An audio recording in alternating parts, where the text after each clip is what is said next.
A little girl, shivering on a winter bench, held out her worn teddy. "You can have my teddy. Just save her," she whispered. The Millionaire CEO stopped in his tracks. That single plea shattered his defenses and changed everything that followed. The world was so quiet, it felt staged, as if winter had pressed the mute button on Minneapolis. The sun barely made it through the clouds, glinting off the frozen skin of Lake Harriet. Even the geese were gone, leaving nothing but Grant Ellison's shadow gliding across the snow-dusted path. He didn't walk for his health. He walked to feel less like a machine and more like a man, even if only for 15 minutes between obligations. The navy overcoat he wore, a Tom Ford, perfectly cut, felt less like fashion and more like armor these days, another layer between his skin and the world's cold indifference. His phone buzzed in his leather glove, the screen alight with reminders. Board review, 9 a.m. Senator Marsh, follow up? Legal, urgent.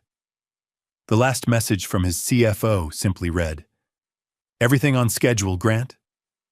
It was always a room full of empty chairs, never a face that mattered. He was a CEO, a builder of skylines, and at this moment, a man being slowly hollowed out by a life of answering to ghosts.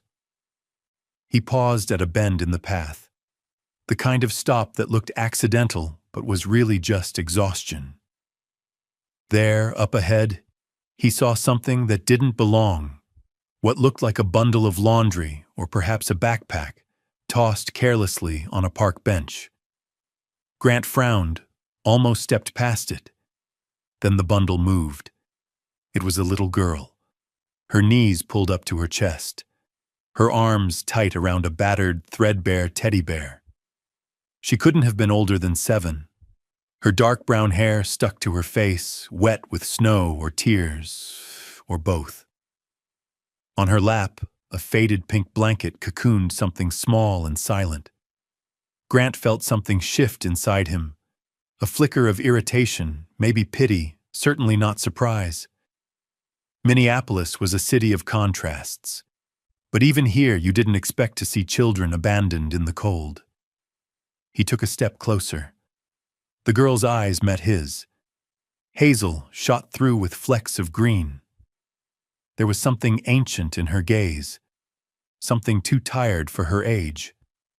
When she spoke, her voice came out so quietly that for a second, he thought he'd imagined it. "You can have my teddy. Just save her." The words hit him harder than he wanted to admit. He saw, for the first time, the bundle in her arms. A baby, cheeks blotchy from cold, her lips tinged blue. As Grant leaned in, his trained eye caught what the park's casual strollers would miss. The faint bruising around the baby's neck, the purple shadows beneath her eyes. It wasn't the wind that made Grant shiver. It was a jolt of something raw and primal, a fear he hadn't known since childhood, the sense that the world could break a person, fast and merciless. His chest tightened, sharp ache where his heart should be. He knelt, knees crunching into ice. "Can I help you?" His voice was softer than he intended, almost pleading. The girl shrank further back on the bench. "Please don't take us back." "She hurts us," Grant's breath misted out in little puffs. He saw now that the girl's wrists bore old bruises, and the baby's little fists were curled in silent protest. For a split second, the CEO in him, the negotiator, the risk assessor, wanted to analyze. Was this a setup? A scam? The part of him that always kept his guard up started to pull away. But another part, buried deep under boardroom routines and lonely hotel suites, took over. Without thinking, Grant shrugged off his overcoat and wrapped it around both girls. The fabric swallowed them whole, almost absurdly oversized, but he didn't care that the chill bit through his suit. He acted not out of calculation, but pure, unfiltered instinct, a reflex he'd forgotten he had. He scooped the baby, light as a whisper, into the crook of one arm, then carefully helped the girl to her feet. She still clung to her teddy bear, pressing it between herself and the world. He could feel her trembling, feel her weight shift as she debated trust versus terror. "My name is Grant," he said quietly, trying not to sound like every authority figure she'd learned to fear. "What's yours?" She hesitated. "Abby." "And who's this?" He nodded at the baby. "My sister, Rosie." Her voice was barely audible. As he gathered them up, Abby looked at him again, her chin jutting forward in defiance. There was something about the shape of her face, the stubborn jaw, the arch of her brow, that made Grant's stomach clench. In a flash, he saw another face overlay hers, Claire Bennett. The name rang in his head like an old song. He hadn't let himself think of Claire in years, not since the pain of losing her became another scar beneath his suit. "All right, Abby, Rosie, we're going somewhere warm, somewhere safe," Grant said, trying to sound confident for all their sakes. He led them across the snow-blanketed park, his overcoat trailing behind like a cape. His phone buzzed again, urgent and insistent, but he ignored it. The world could wait. Right now, there was only the trembling weight of Abby's hand in his, the too-quiet baby in his arm, and the memory of a woman he'd loved and failed echoing in his chest. By the time they reached the curb, Grant's SUV sat idling in the lot, its heated seats a small luxury in a morning that felt like survival. He settled Abby in the back, tucking Rosie into her arms and double-checking the seat warmers. Abby never let go of the teddy bear, not once. She looked up at him, desperate for reassurance, for some proof that this rescue was real and not just another nightmare. Grant managed to smile, one that hurt his face from disuse.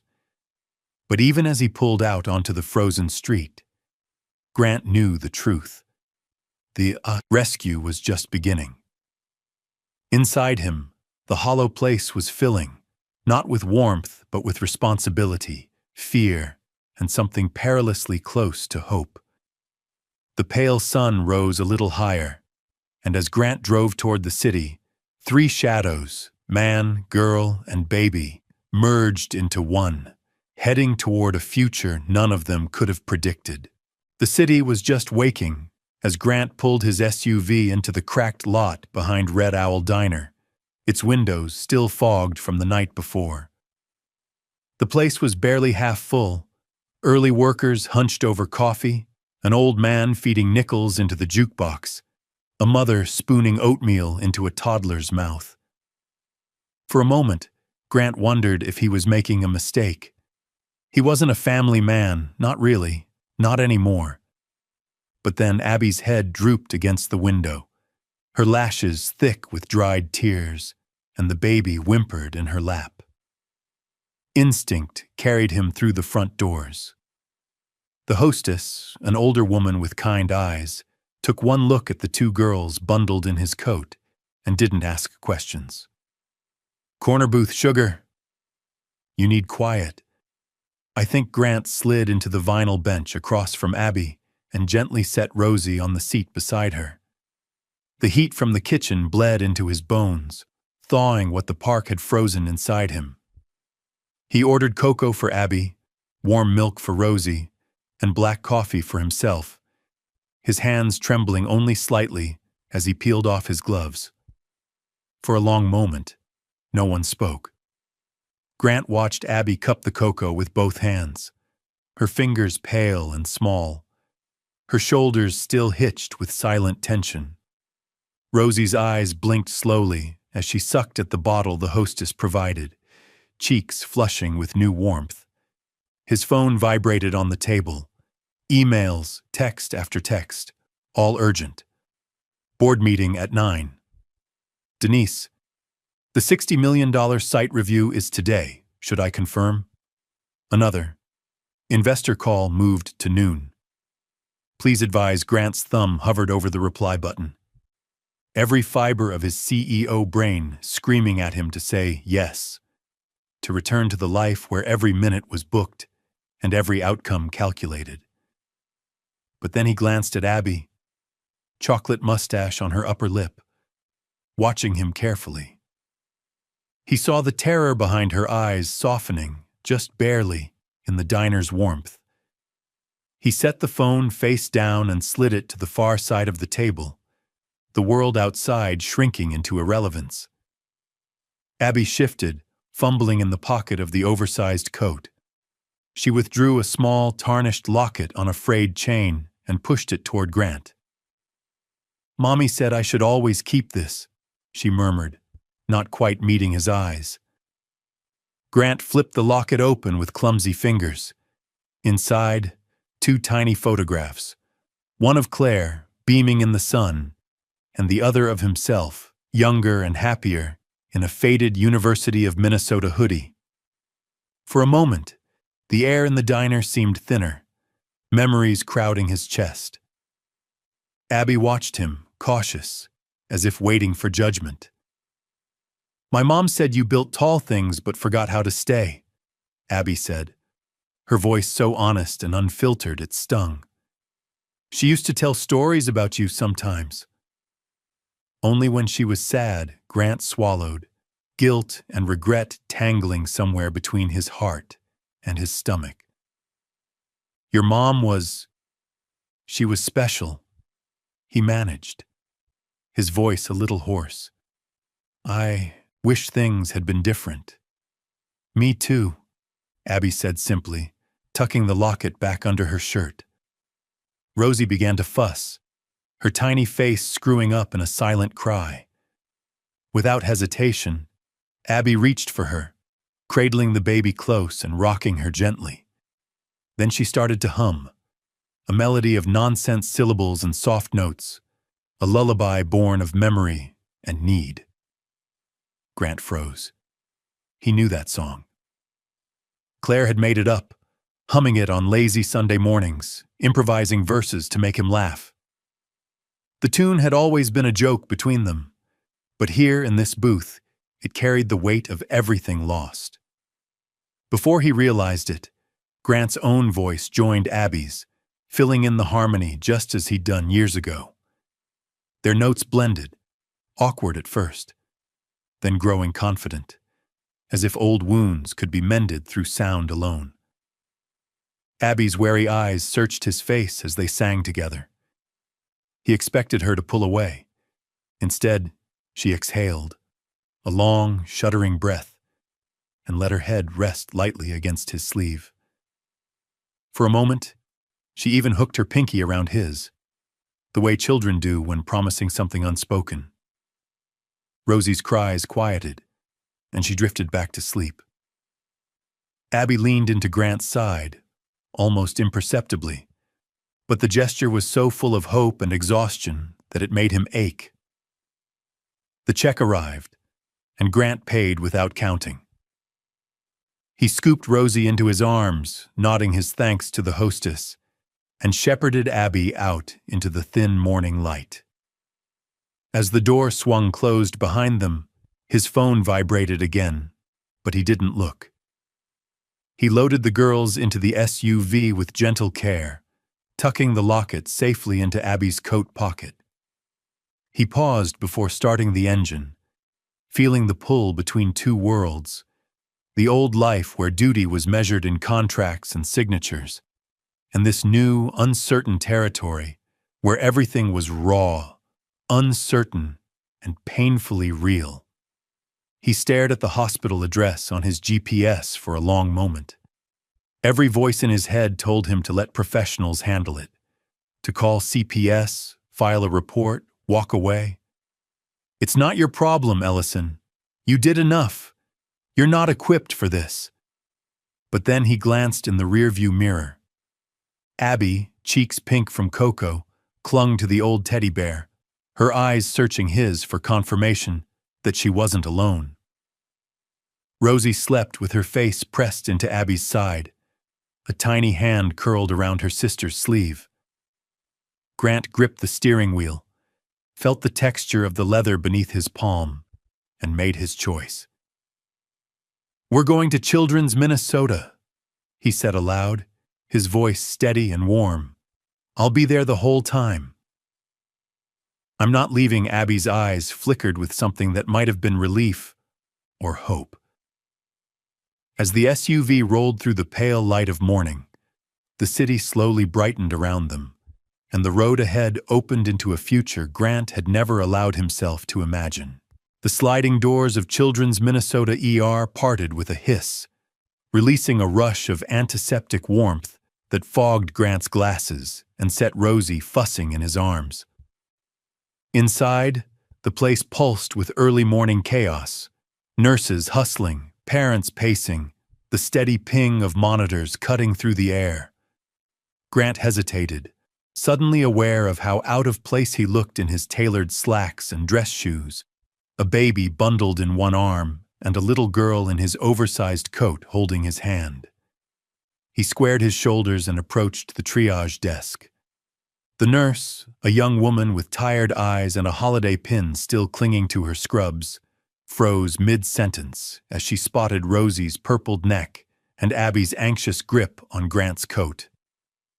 "She needs help," Grant said, voice low but urgent. No one questioned him. They moved quickly. Vitals, temperature, the careful hands of Dr. Aaron Patel, a pediatrician with a quiet authority and a kindness that cut through the chaos.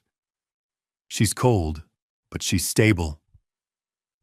Some of these bruises are new, some are older. Was there an accident?" Dr. Patel's tone was gentle, but Grant heard the suspicion lurking beneath it. Abby flinched, clutching Rosie closer. "Our aunt. She gets mad sometimes. She locked us in the basement when she drinks." The words came out flat, rehearsed, too old for a child her age. Grant watched Dr. Patel's expression tighten. "Do you have anyone to stay with?" the nurse asked softly, glancing at Grant for permission. Grant nodded. "They're with me for now." He didn't elaborate. A flurry of forms followed. Abby sat beside Rosie's crib, her body coiled like a spring, drawing tiny stars on a napkin with a borrowed pen. Grant lingered in the corner, hands in pockets, his phone pinging and buzzing, emails ignored, obligations on pause. The world outside could wait. Half an hour later, the door slid open again. A woman in a pressed suit, hair pulled back tight, stepped in, clipboard in hand. Tanya Brooks from Child Protective Services. She eyed Grant with a cool, appraising look. "I'm here about the children?" Grant nodded. "Abby and Rosie." She glanced at Abby, then at Grant's suit. "Men like you don't walk in with babies." He held her gaze. "She's right," he thought. "Men like me don't. Not today. Not anymore." "Then get used to it," he replied, voice calm but resolute. Tanya wasn't easily impressed. She flipped through her notes. "The girl's mother is deceased. Father listed as unknown. You're not a relative?" Grant hesitated, the weight of his past pressing in. Claire Bennett was someone I loved. I didn't know about Abby until today." Tanya's eyes softened just a bit. "Emergency guardianship is possible, but CPS protocol means we have to investigate. There'll be a hearing. Until then, they'll need a safe placement." "With me," Grant said firmly, surprising even himself with the certainty in his voice. Stay with me," Tanya scribbled a note. "We'll need background checks, statements, medical documentation. Are you prepared for that?" "I have an attorney, Laura Kim. She's already on call," Dr. Patel returned, a folder in his hands. "Rosie's stable for now. No internal bleeding. But someone's been hurting these girls for a long time." I'll document everything for CPS, Tanya nodded. Thank you, Doctor. With the immediate crisis managed, Abby sagged against Rosie's crib, dark eyes ringed with fatigue. Grant pulled a chair beside her and sat, his coat still draped around both girls, a barrier between them and the world. He didn't check his email. He didn't think about the meetings being rescheduled, the missed calls, the silent fury of his board. He just sat, listening to the soft snuffling of Rosie's breath and the rhythmic beep of the monitor. At one point, Tanya stepped out to make a call. Grant took the opportunity to kneel by Abby. "You're safe now," he said quietly. She looked up at him, wary but hopeful. "Are you going to leave?" He shook his head. "No, I'm not going anywhere." She pressed the napkin with its scattered stars into his hand. "Mom used to say we're made of stars. Even if we get lost, we always find each other again." The words stung with longing. He squeezed her hand, feeling the smallness of her fingers in his own. "Then we'll find our way," he promised. Later, alone in the hallway, Grant let out a breath he'd been holding since dawn. This wasn't charity, and it wasn't a photo op. It wasn't even redemption. It was a line in the sand, a refusal to look away from what was broken, a vow to build something new. This won't be a donation. This will be a life. He watched through the glass as Abby drifted to sleep beside Rosie's crib, clutching his coat and her battered teddy. Dr. Patel made his final notes. Tanya Brooks's shadow lingered in the doorway, waiting for Grant's paperwork. The ER hummed with all the mess and miracle of survival. Grant reached for his phone and for the first time called Laura Kim himself. "I need emergency custody forms. Tonight, I'm not letting them out of my sight." As the hospital settled into a fragile calm, Grant looked around the pediatric ward, the sterile lights, the faces of children who had known too much pain. The old Grant Ellison, the one who measured his worth in contracts and headlines, was nowhere to be found. In his place sat a man who had just drawn a line no storm could wash away. The city was still wrapped in early winter darkness when Grant slipped out of the hospital, his mind awhirl with details and anxieties. It was barely 6 a.m., the sky a deep blue smudge behind the city lights. But inside the bright, sprawling Target at Nicollet Mall, everything glowed artificial and strange. Aisles lined with holiday tinsel, sleepy clerks wheeling pallets, the scent of coffee and floor cleaner thick in the air. Grant paused at the entrance, gripping a shopping cart, suddenly paralyzed by indecision. He'd built skyscrapers, negotiated billion-dollar deals, delivered keynote speeches with the world watching. But here, alone, reading the labels on baby wipes and formula, he felt helpless, almost absurd. He fumbled with the cart, nearly crashing into a tower of plush animals. A passing stalker, gray-haired and cheerful, eyed him with gentle amusement. "Lost, are we?" she asked, pausing in her restocking. Grant managed a sheepish smile. "I need everything. For a baby and a little girl. Diapers, pajamas, bottles. I don't know where to start." She chuckled, guiding him toward the right aisle. "Let's start with sizes, dear. How old's the baby?" 10 months. Her sister is 7. In minutes, his cart was loaded with soft fleece pajamas, one set with foxes, one with unicorns, diapers, wipes, formula, a starry blanket, a package of pink socks, and a new, impossibly soft teddy bear for Rosie. The stalker, Mrs. Adler, plucked out 2 storybooks. In case you're terrible at improv. Grant felt a surprising wave of gratitude. Back at the hospital suite, he unpacked his haul, presenting each item to Abby with the awkward pride of a new parent. She studied the pajamas like rare treasures, running her fingers over the fabric before shyly handing the new teddy to Rosie, who squealed with sleepy delight. Abby's old bear, battered and threadbare, was still clutched tight, but for the first time she seemed willing to let it rest beside her rather than use it as a shield. Later, as the morning wore on, Grant settled into the rhythm of small, vital chores. He tried, and failed, to get Rosie to burp after her bottle. She giggled as milk dribbled onto his shirt, and Abby laughed, really laughed, for the first time since he'd met her. He wiped cocoa from Abby's chin with a paper napkin, and she didn't flinch. When it was time for stories, he read both books cover to cover, even the parts about magical hedgehogs and lost kittens that felt silly in his grown-up mouth. Just after noon, as snow began to fall outside the hospital windows, Grant's phone erupted with notifications.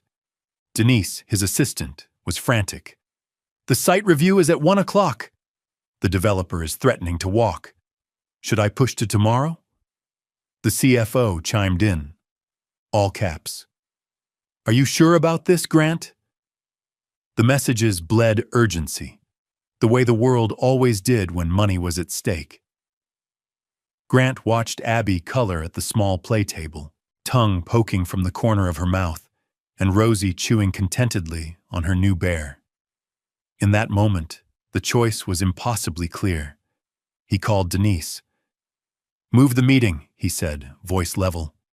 "The girls don't move. Tell the developer I'll call him next week." Denise was stunned into silence. Later, Grant found a quiet hallway and dialed Jack McKinley, his most trusted private investigator. "I need everything on Claire Bennett, her last addresses, any records you can find, and dig into Paula Hart, Claire's sister. I want every CPS complaint, every call from neighbors, anything that can help protect these girls."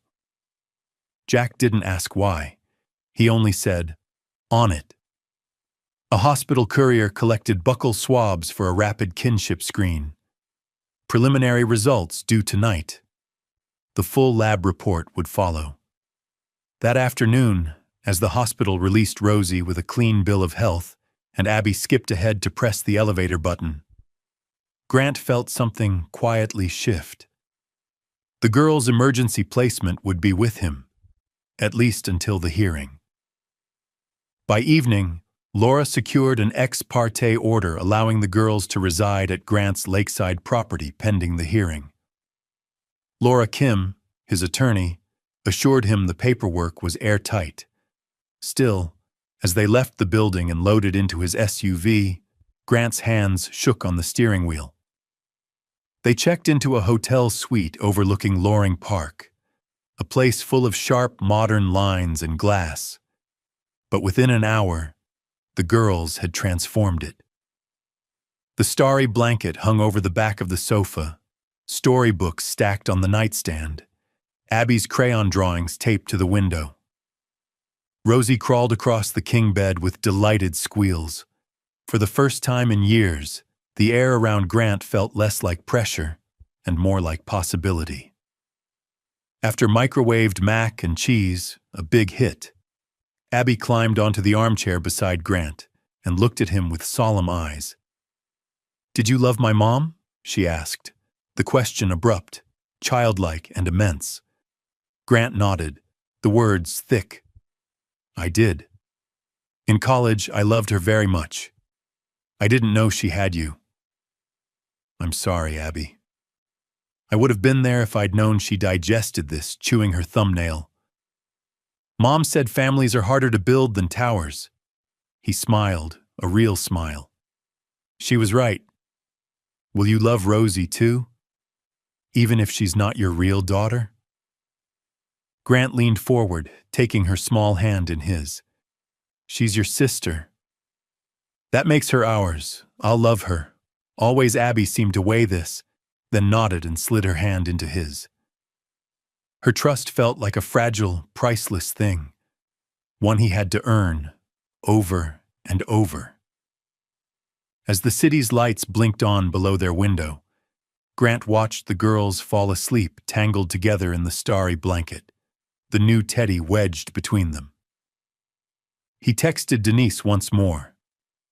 "I'm out for the rest of the week. Personal emergency. Hold all calls downstairs." Mrs. Adler left a small bag of cookies at the front desk for the man with the lost look and the brave girls. Grant smiled when he found it.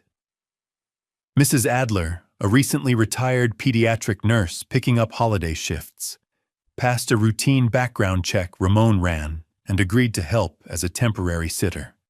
Later that night, as he turned off the lamp, Grant realized he hadn't thought about business, deals, or even the next day's news for hours. The old world, its urgency and accolades, felt distant and flat compared to the quiet breathing of two children, safe and asleep, in a room that finally felt like a home. He stood for a long moment at the window, looking out over the snowy city, wondering if Claire would be proud. He made a silent promise, one he meant to keep. He would not fail them. Not now. Not ever again. A storm rattled the window panes of the lakeside house, snow whirling past the glass in blinding sheets. Inside, Grant moved quietly through the shadows, careful not to wake the girls. The Craftsman home, temporarily theirs, waiting for a judge's order, felt different tonight. The furniture still reeked of new wood and cleaning solution, but children's laughter and the bright mess of crayons on the coffee table had already softened its edges. Rosie and Abby were finally asleep. Rosie, bundled in the star blanket, snored softly against her sister's chest. Abby's arm circled Rosie protectively, the threadbare teddy still caught in her fist. Grant watched them for a moment, heart bruised and swollen, then slipped away, the floorboards creaking underfoot. The wind howled, tugging at the eaves, making the old radiator clank and sigh. He paused in front of the small chest he'd retrieved from storage that morning, a battered steel box with a stubborn lock. It hadn't been opened in years, not since Claire's memorial. Grant hesitated, then spun the dial and popped the lid. Inside were scattered relics, a dried rose, a faded photo of two college kids grinning over coffee, and, folded at the bottom, an envelope yellowed with time. The handwriting was unmistakable. Claire's. He unfolded the letter, hands trembling with a cold that wasn't just from the wind. "I don't know if you'll ever read this. Maybe I'll burn it. Maybe I'll bury it. But there's something I need to say. I didn't leave because I stopped loving you. I left because I was scared of how much I did. You were always running towards something bigger. I didn't want to slow you down, and maybe I should have told you about Abby, but by then, it felt too late. I wish you'd stayed. I wish I'd asked you to." The words scraped his soul raw. Grant sat on the edge of the bed, eyes burning, feeling the old ache he'd tried to build over and the new pain of all the moments he'd missed. He wished he could go back. Just one day. Just one chance. A faint sound made him look up. Abby stood in the doorway, hair mussed, pajamas too big. She looked smaller than usual, clutching her bear and a manila folder she must have found on his desk. Her eyes, huge in the half-light, were unreadable. "Is this real?" she whispered, holding out the folder with shaking hands. Grant crossed to her in 2 strides, kneeling to her level. He recognized the folder, the preliminary kinship screen, rushed through by Jack McKinley at his request. Full confirmation was expected by morning. He nodded. "It's real, Abby." She opened the paper, scanning the lines, lips moving silently. "It says I'm yours. that I'm not just a girl you rescued." Her voice was shaky, and she clutched the letter as though it might vanish. "So I'm really your daughter?" Grant's throat felt tight. He put his hands over hers. "You were mine the moment I saw you in that park. Abby, not from pity, not from charity, from love. I didn't know before, but I know now. You're my daughter." Always Abby's eyes filled with tears. She pressed the letter against her chest, breathing hard, the sound raw in the quiet room. Then, all at once, she collapsed into his arms, clinging to him with a desperation that made Grant's heart break all over again. He held her tight, feeling the warmth of her hair against his cheek. Thunder rumbled outside, the wind shrieking past the corners of the house. The storm felt both distant and close. Grant tucked the DNA report and Claire's letter back into the box, setting it carefully on the shelf. That night, after Abby had gone back to bed, Grant paced the living room, every light off but the faint glow from Rosie's nightlight. He stood at the window, staring at his own reflection, the city's glow dim beyond the snow. He thought of Claire, her laughter, her stubbornness, the way she'd forgiven him even as she disappeared from his life. He whispered, "I'm here now." "I'm staying." His phone rang, the shrill sound splintering the stillness. He checked the caller ID, a number he didn't know. Grant hesitated, then answered. "Is this Grant Ellison?" The voice was sharp, female, carrying the edge of old anger and new threat. "Yes. Who is this?" "This is Paula Hart. Their aunt. You think papers make them yours? You think a judge will let you keep them? I'm coming for those girls. You'd better be ready for court." The line went dead. Grant stared at the phone, jaw tight, fury and fear warring in his chest. He glanced down the hallway, where Abby and Rosie slept, unaware of the storm now brewing inside as well as out. Grant opened the steel box one more time, smoothing Claire's letter with his hand. "I wish you'd stayed," it said. "I wish I'd told you about Abby." He whispered to the darkness, "I won't run. I won't lose them." Outside, the wind howled. Inside, Grant closed the door to his office and for the first time began to prepare, not for a meeting, not for a deal, but for the fight of his life. The morning of the hearing dawned cold and gray, the city muted by a thin veil of new snow. Grant awoke before sunrise, nerves jangling, his mind a carousel of worst-case scenarios. He dressed with unusual care, dark suit, crisp tie, hair parted precisely, but hands shaking slightly as he fumbled with the knot. This wasn't a meeting he could win with numbers or charm. This was a fight for two lives he couldn't bear to lose. Laura Kim, ever meticulous, arrived at the house early with a neat binder of color-coded tabs. Abby clung to Grant's side, her tiny hand wound so tightly in his that his knuckles turned white. Even Rosie, usually squirming and chatty, sensed the tension and whimpered softly in Mrs. Adler's arms as the makeshift family waited for the car. The Hennepin County Family Courthouse loomed impassive, its heavy doors swallowing them into a world of marble floors and fluorescent lights. The waiting room buzzed with the low hum of nervous conversations, lawyers in dark suits flipping through briefs, children coloring in battered chairs. Grant's heart thudded in his chest as Laura squeezed his arm. "We're ready," she murmured, more to herself than to him. Inside the courtroom, the judge presided with quiet authority. Grant's gaze swept across the room. On the far side sat Paula Hart, lips pursed in indignation, her attorney whispering in her ear. Her eyes never left Abby and Rosie, not with love, but with something closer to ownership. Tanya Brooks from CPS nodded solemnly in the gallery, and Dr. Patel stood by the witness bench, files in hand. The hearing began with formality and procedure. Paula's lawyer painting her as the only surviving blood relative, claiming Grant's involvement was recent, unsubstantiated, emotionally manipulative. They cited his lack of legal relationship to Rosie, questioned his sudden interest, and cast doubt on his intentions. Each argument stung, not because it was true, but because it called into question every instinct Grant had followed since that cold morning in the park. Laura rose next, steady and unwavering. She laid out the evidence with surgical precision.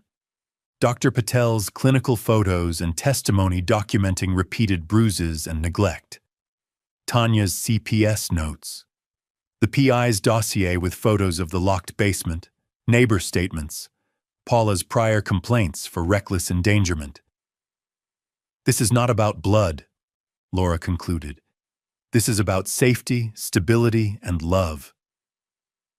Then it was Grant's turn. He stood, palms damp, trying to find words that mattered. Your Honor, I can write checks, I can build buildings, but I'm here for 2 a.m. fevers and bedtime stories, the boring pages, the scary nights, the parts no one else wants.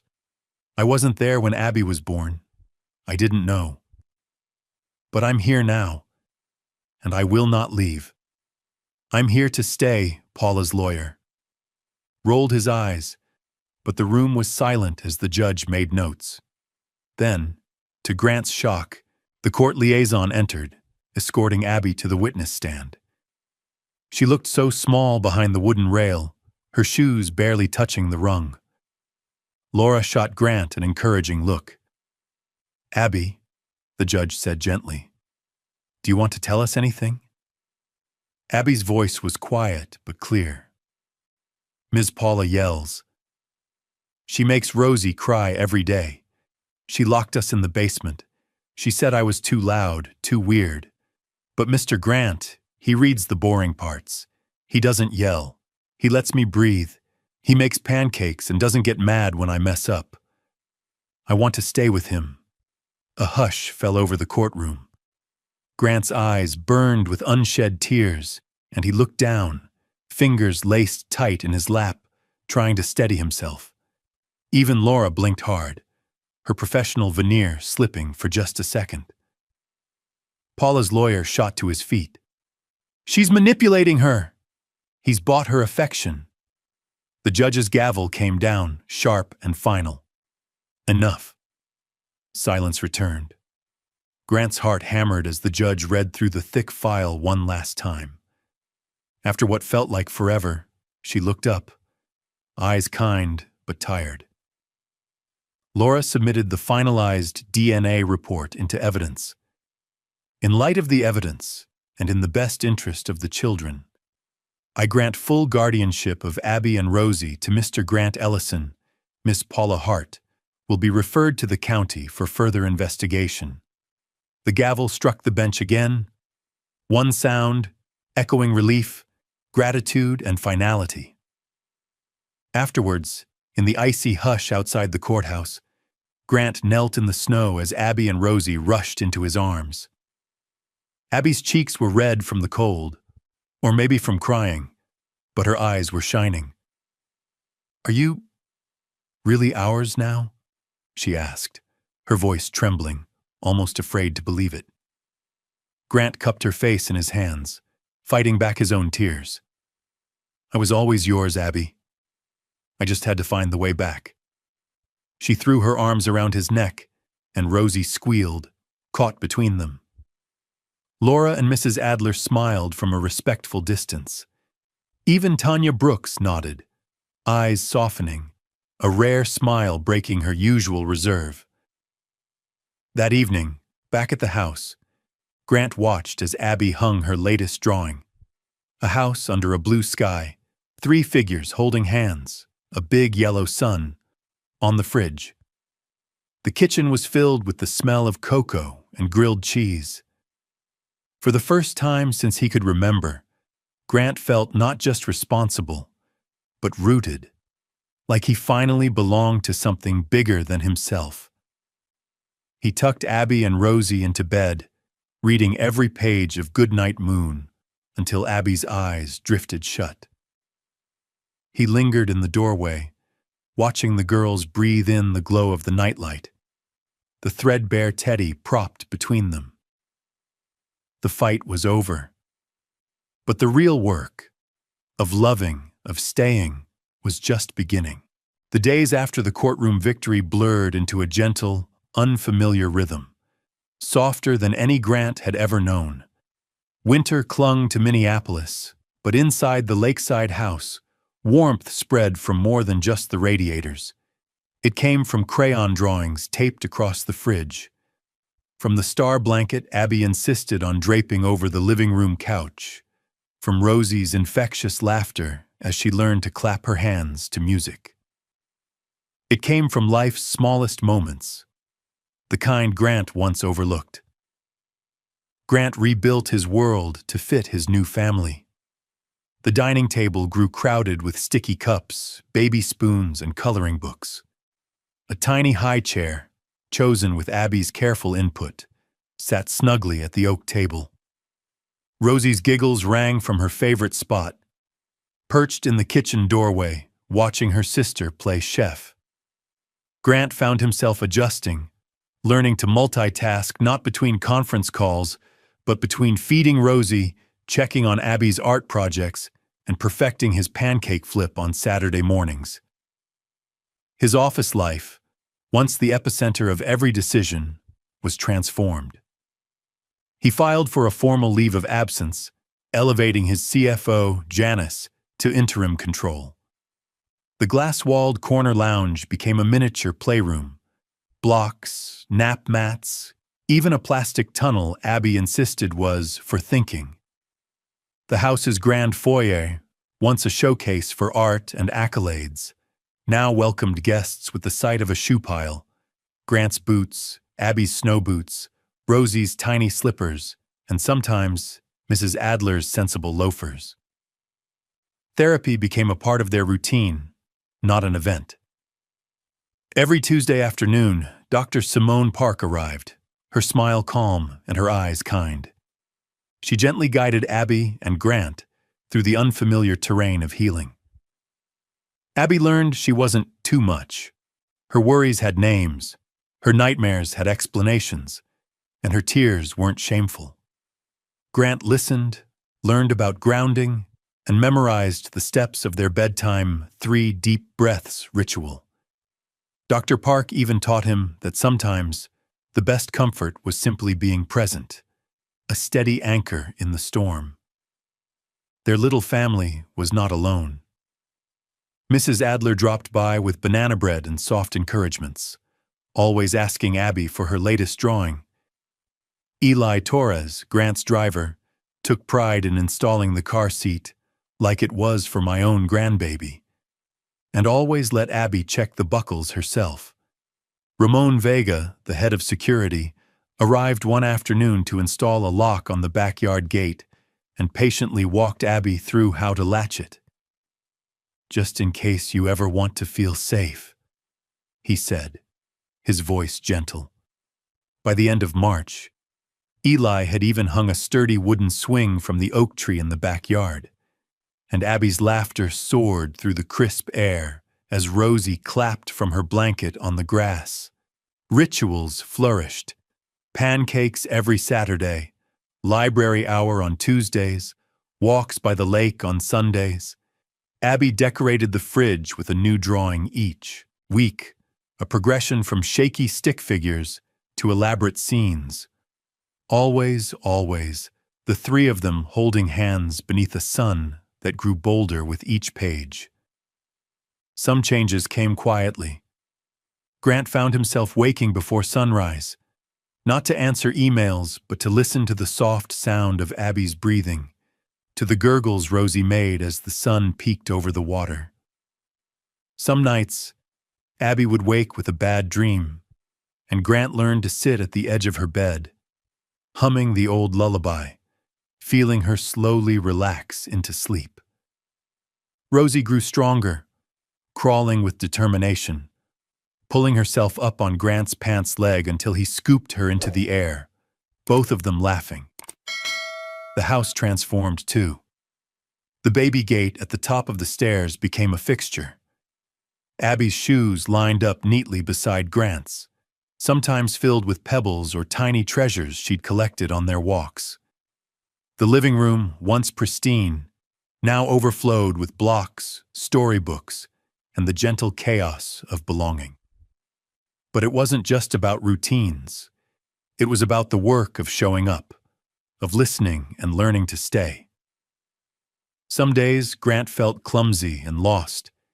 He worried about saying the wrong thing, about not knowing how to handle a tantrum or a scraped knee.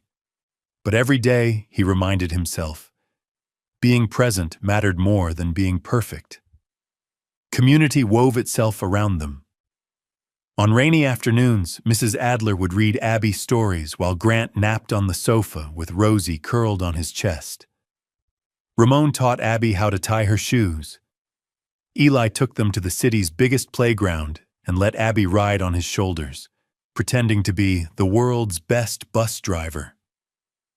Even Dr. Park stopped by for coffee one Saturday, bringing Rosie a stuffed elephant and Abby a set of colored pencils. Spring crept in slowly, patches of green peeking through the snow, birds returning to the trees. In the backyard, Grant and Abby planted sunflower seeds in the garden bed, marking each row with wooden sticks labeled Abby, Rosie, and, at Abby's insistence, Claire. Grant's eyes stung as he pressed the seeds into the earth, silently promising the woman he'd lost that her daughters would never feel alone again. One quiet evening, as twilight fell across the lake, Grant sat in the living room, Abby's head resting on his shoulder, Rosie asleep in his lap.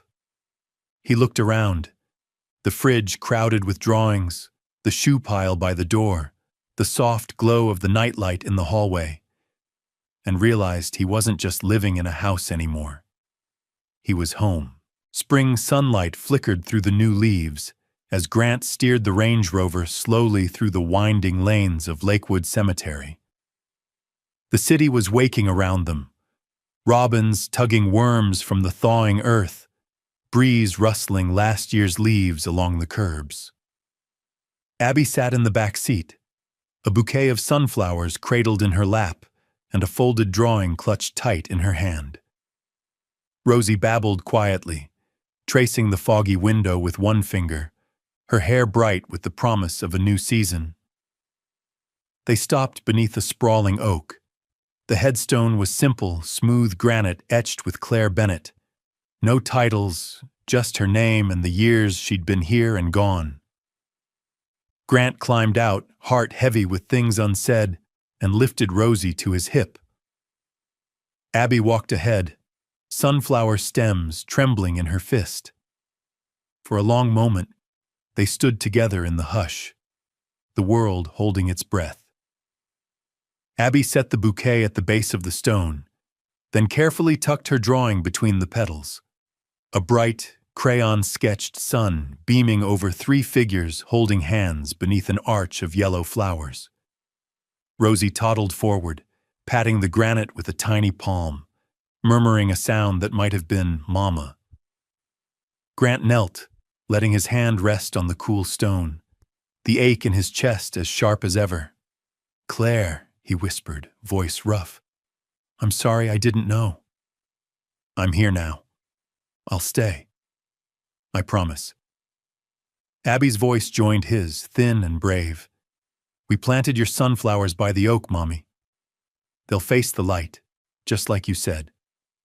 For a while, no one spoke. They breathed the quiet, the newness of their own togetherness mingling with the old grief. Then, as the wind picked up, Grant stood and reached for Abby's hand. "Ready to go home?" She nodded, smiling through tears. That afternoon, their house came alive in a new way. Ramon Vega and Eli Torres arrived with spools of fairy lights and boxes of decorations, spring banners, paper butterflies, homemade cookies still warm in the tin. Mrs. Adler swept in with a basket of sweet rolls, her eyes shining as she set Abby to work tying ribbons around napkins. Even Dr. Simone Park dropped by with a stack of library books and a tray of painted clay pots, one for each of them, for the sunflowers now sprouting by the garden fence. The living room became a whirlwind of laughter and voices, Rosie's delighted squeals echoing as she crawled between the legs of friendly giants. Abby was everywhere, stringing lights, passing out cookies, showing off the sunflower drawing from the cemetery. The house that had once felt too big, too empty, was now bursting with warmth, the boundaries between family and friends fading with every shared story and every smile. As dusk crept over the lake, Abby tugged Grant's sleeve, her eyes bright. "Blanket fort time?" she whispered. He grinned, dropping to one knee. "Absolutely." Together they built a fortress in the living room, draping chairs with quilts, weaving fairy lights through the fabric, piling every pillow in the house into a soft-walled haven. Rosie giggled, crawling from one corner to the other, waving her new teddy in triumph. On the coffee table, a worn copy of Goodnight Moon lay sprawled atop a stack of business newspapers, a symbol now of the two worlds Grant had finally managed to bring together. When the fort was finished, Grant crawled inside, Abby curled against one arm, Rosie tucked beneath his other. The old, threadbare teddy, the one Abby had once offered up in the park, sat between them. Abby picked it up, pressing it into Grant's hands. "You can keep him, or maybe he kept us." Grant smiled, tears pricking his eyes as he set the bear gently on the mantel beside Claire's framed letter and the doc photo of the three of them. Later, with Rosie dozing on his chest and Abby's breathing growing soft, Grant glanced around the room, the glowing lights, the pictures on the fridge, the laughter echoing from the kitchen as Mrs. Adler and Eli debated the best pancake recipe. The house wasn't just theirs. It belonged to everyone who had shown up and stayed. Paperwork for Rosie's adoption waited on his desk, nearly finished. Paula pled to one count of child endangerment, received 2 years probation and mandatory treatment. The no-contact order remained in force. Abby yawned, sleepy against Grant's shoulder. "You saved her. And me." Her voice was muffled, thick with contentment. Grant's eyes brimmed as he pulled both girls closer, pressing his lips to Abby's hair. "You saved me first," he whispered. Outside, the snowmelt glittered on the lawn, the last memory of winter fading into green. The blanket fort pulsed with soft light, Rosie's soft breath steady against his shirt, Abby's hand wrapped tight around his thumb. For the first time in his life, Grant didn't want to be anywhere but here. Tomorrow, he would file the last of the adoption papers, water the sunflowers, maybe teach Abby how to ride her bike. But tonight, he was simply present, anchored by 2 small bodies and a promise, by the knowledge that staying mattered more than anything else he had ever built.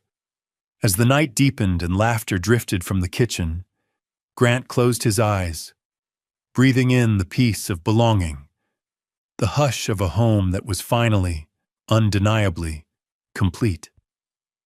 If this story stirred something in your heart, if it reminded you that love often comes wrapped in the most unexpected moments, then we invite you to stay. Subscribe to Restoring Tales for more tales that touch your heart, heal your soul, and remind you that even on the hardest days, tomorrow is still a gift. Thank you for watching, and we'll see you in the next story.